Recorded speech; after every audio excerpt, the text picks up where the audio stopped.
Hi, welcome to this week's episode of the Retirement Readiness Podcast. This week, we're talking about what should you consider as you start to file your taxes. Let's dive in. The Retirement Readiness Podcast with Tim Regan and Katie Umland. Presented by Prairie View Wealth and Tax Advisors. Live your 2-comma life. So tax season, tax season, favorite time, huh? Especially now that it's after the first of the year, all those mailings start showing up, and you're always like, okay, do I have it all now? Is it time to go now? And you think you have it all, and then you finally are like, okay, I'm going to wait one more week. I think I have it all, but I'm going to wait one more week. Yeah. You give it to your accountant. And like the next day, like three things show up, and it's like, seriously.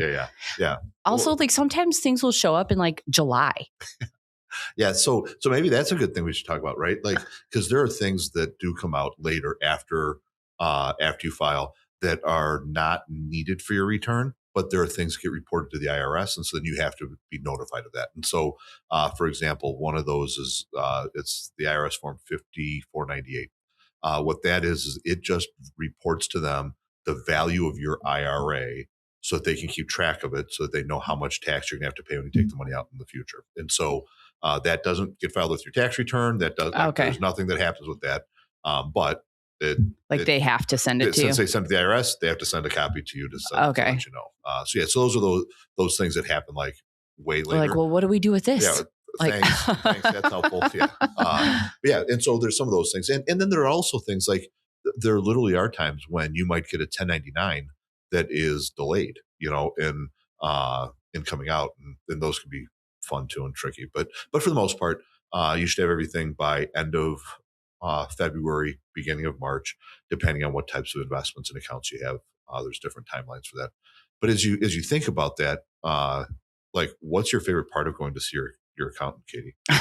Oh, I love all of it. Yeah. I love bringing all my things. I love paying them. Yes, yeah. It all works. Yeah, it's so nice. Yeah, and I think that as people get ready to file their returns, I think there's a couple of things that are kind of good opportunities. I think the first one is, and the first few aren't even going to really be tax related, but I think that this is a really good time for you to just take stock and inventory of what do you have going on, because you're going to get 1099s from all of these places that you might have money. And so it's kind of a good opportunity to organize it as you're organizing it for the accountant, but then organize it for yourself and say, where do I have all this money? And is it doing the best that it could for me? Do I have too much money sitting in cash right now that should be invested? Do I have that old 401k that I forgot about from 4 jobs ago that I should, do something with? It's a good time of year. Think sometimes of spring cleaning. Well, wintertime work could be just let's organize our financial junk drawer. Yeah. And also maybe just like take stock, like Alex usually takes care of that stuff. Yep. But then at like kind of at tax time, like, I'm seeing the things that come in through the mail. So it makes me start like, okay, wait, what is this? What is going on? So like, it's kind of nice for us to do a little refresh together too of like 100%. What's what? Yeah. Yeah. And where's everything? And probably for Alex to tell you, hey, I made these changes this year. And even just like, okay, we're fully contributing. We're maxing out our IRAs. Like, is that something we should be doing? Especially in the coming year. Is this still what we want to do? And so it's not just taxes. Well, and I think it's kind of appropriate too, because a lot of times people at the end of the year start doing their New Year's resolution, right? Like that kind of stuff. And so it's also kind of appropriate to then kind of take that stock and say, okay, is our money going where we want it to? And is it going to let us be accomplish the goals that we have that we want to do there too? So that kind of as the final end of year wrap up and making resolutions, Alex and I started doing a family 2026 meeting together. Cool. So we're treating it like a end of year wrap up company meeting, end of year review.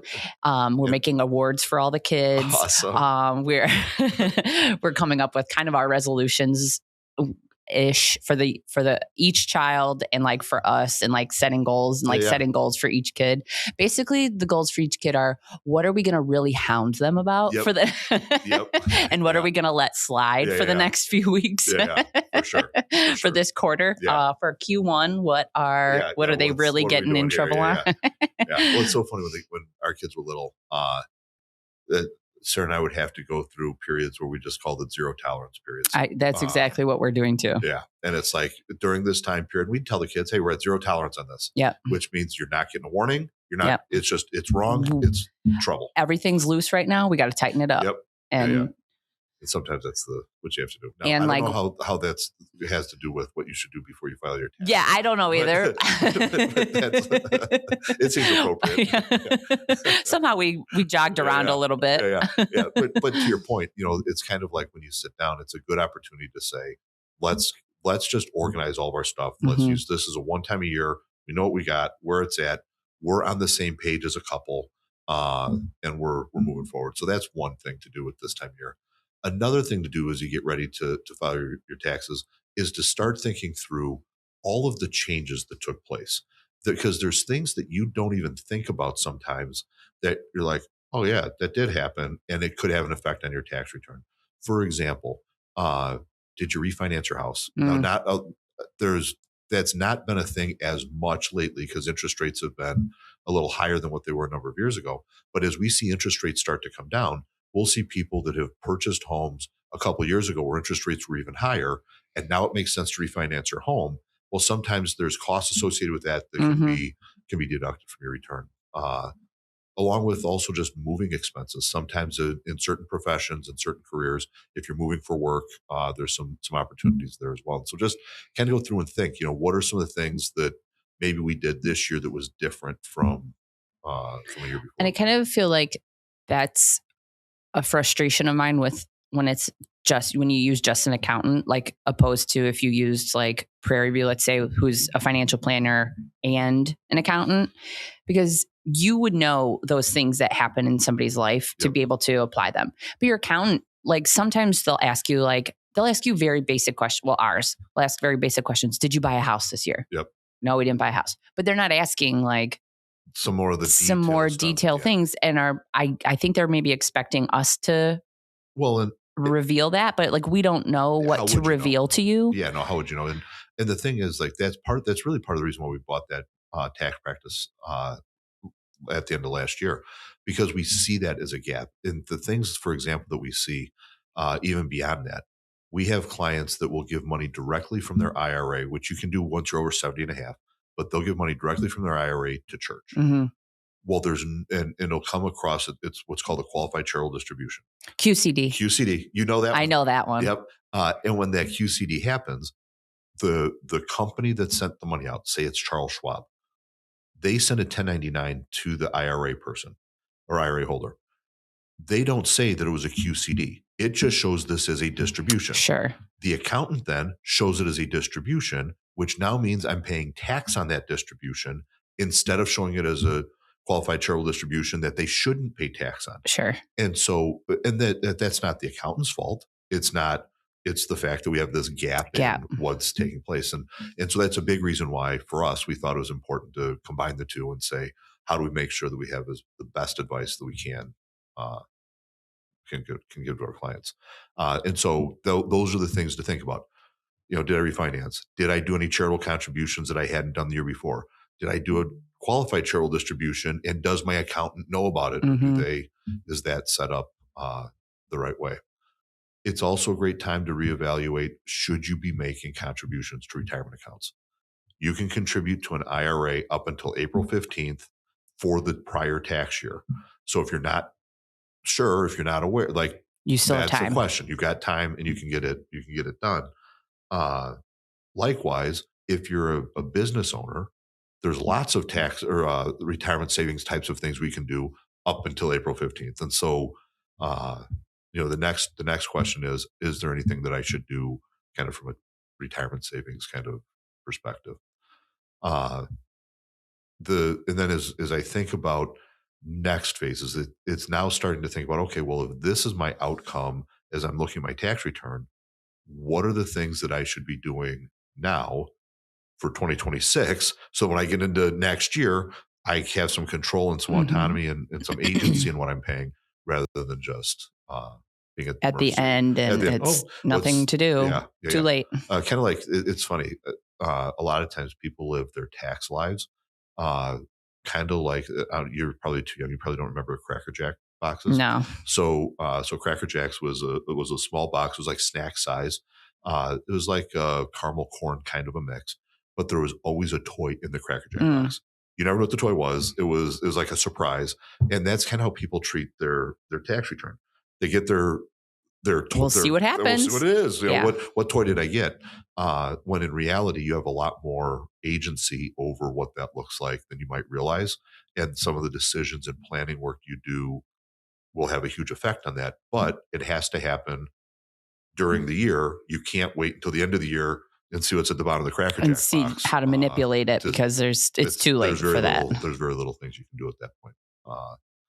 And so, I was just going to say, maybe something else to consider. Like we've used the same accountant since I owned the bakery.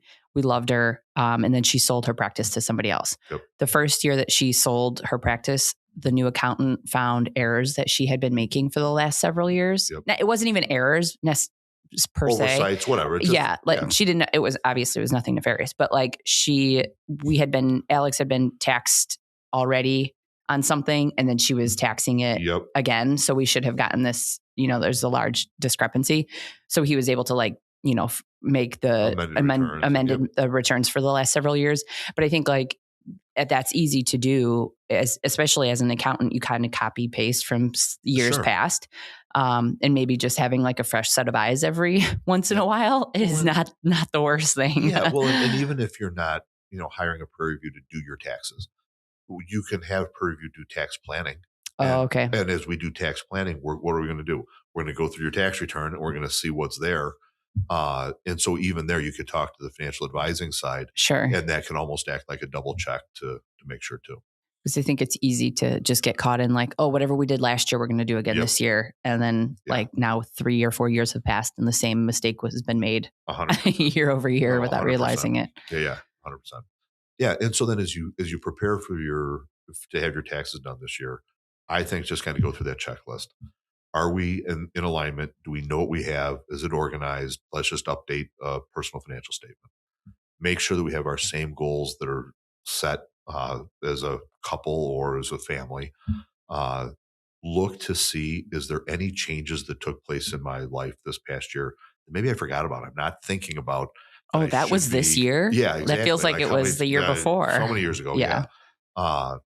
Which happens all the time. And what's so funny, I think we've talked about on the show before, in our family, we do a Christmas letter. Right. And what it is it's basically a letter to the kids that start out. It comes from Santa Claus.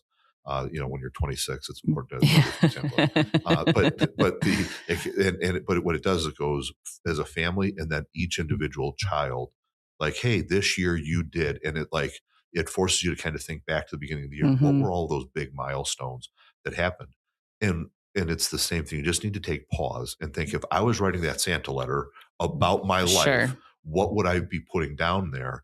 And I should be communicating that with my accountant. You should then, number 4 is take a look and see, are there any type of retirement contributions that I can make that are going to lower my tax bill? And is that appropriate? And then number 5, now's the perfect time to say, all right, now that I know what that stuff is, what do I want to change this year so that the bill that I pay in 2027 maybe looks different, or I have some control over it. So while you still have time. Yep. Before the big day. Yep. So those are my things. Well, top 5. Well, now we're starting to get into the benefits of having twin skis. Yes. When we're talking about filing for taxes. That's right. So, that's right. Add up those dependents. Yes. Yeah. And how are twin skis? They are so good. They're 6 months. And really this between 5 and 6 months is major change. They're sitting up by themselves now. They're starting to eat. Yep. They're really looking like that's awesome. Big boys. Yeah. Well, which for me, I'm not a baby guy. Give me a kid that's 15 months old, up, and we can have a blast. Much better. Yeah. And so I'm always happy when they start getting out of that baby phase. And Dylan's like really starting to get to be like little kid. He went and played with his friends outside and it was so cold and they were out there for 2 hours and he just would not. Well, he ain't giving that. He is not saying he's cold. Yep. He's good for him. So yeah. And nice. He still has all his fingers and toes. So far. Yeah. Good. Yeah. We have a couple more months of winter though. So we'll see how it goes. That's awesome. Everybody's settled back at school, unfortunately. No, actually, it's fortunate, I think. Yeah. We were ready. Yeah. What happens is, it's so funny. Sarah and I talked about it, where before the kids leave and like empty nest, you're like dreading it. You don't want what are we going to do? Yeah. But now that they're gone, it's like you're happy when they come home for like the first day. And then after that, you're like, all right, you can go back from once you came. Like, we each have our own lives again. Yeah. You guys are ramping up for a big trip. We are. Yep. Heading to Grand Cayman for a couple of weeks. So awesome. Yeah. I like to tell people, because everybody's like, oh, you got a vacation coming. I'm like, no, we are choosing to live in a warm place for 2 weeks. Because what I would like to do is I'd like to be able to spend the month of February somewhere warm. But I don't want to do that on vacation. Yeah. I want to do that. I want to be able to work in the morning. I want to work out. I want to, like do my a normal life, have a kitchen where we're cooking meals and, not that we cook meals, we go out too much, but anyway, so that's coming up. So awesome. Good for you guys. Awesome. Right. For more resources, head to pv-wp.com. The Retirement Readiness Podcast with Tim Regan and Katie Umland. Presented by Prairie View Wealth and Tax Advisors. Live your 2-comma life. Learn more at pv-wp.com. And while you're at it, don't forget to subscribe to the Retirement Readiness Podcast on your preferred podcast platform.